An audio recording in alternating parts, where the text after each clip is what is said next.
how did you hear about Sick Puppies? I heard about Sick Puppies from my really good friend Logan. He was on the internet one day and looked up a video on YouTube named Free Hugs Campaign, which showcased Sick Puppies music, which was a campaign done in Australia to kind of get awareness out about like love and that kind of thing.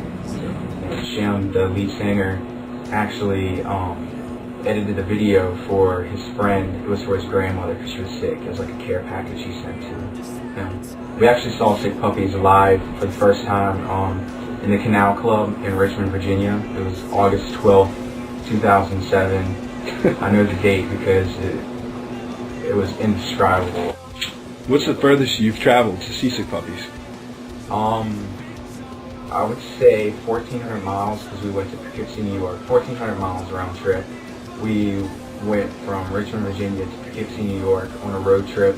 It was our senior road trip. We expected it to be like kind of like a whole group, like more people, and it ended up just being the three of us because other people had financial issues or parent issues for them just being graduated, and they didn't feel like they should be out on their own kind of thing.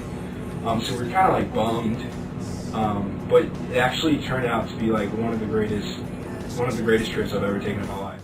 On the way to Poughkeepsie, New York, there was a bunch of obstacles. To travel to Poughkeepsie, New York, it should only take around 7 hours, but for us, it took 12 hours to get there.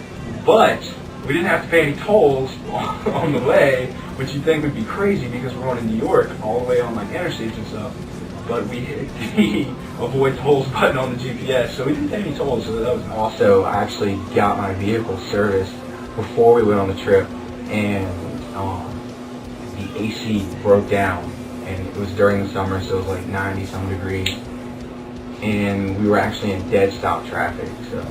So once you arrived to Poughkeepsie, New York, what happened then? We got settled into the hotel, which was really nice, and we started hanging out posters for Sick Puppies. We got all our like merchandise together. We were handing out to people. We were sitting there waiting in line, and one of the local radio stations was coming out and like selecting people to go backstage to meet members of like Seether and other bands, and they saw us, and we were wearing Sick Puppies memorabilia, and they were like, "Oh man, like these guys are like they are all about some Sick Puppies." So we actually got to go backstage. I'm glad that they were completely down to earth and cool because it would have ruined my life if they were arrogant and mean and everything, but they were really cool. Obviously you went backstage. Did you get anything signed or? Oh, we actually got to take a picture with them, which was really cool. You do everything over again? Yeah, I would because, looking back on it, hindsight is 20/20, and it's one of the best experiences of my life, and I can't imagine it like not being a part of my life. It was definitely rocky at the beginning, but it definitely paid off in the end, and I would definitely do it over again.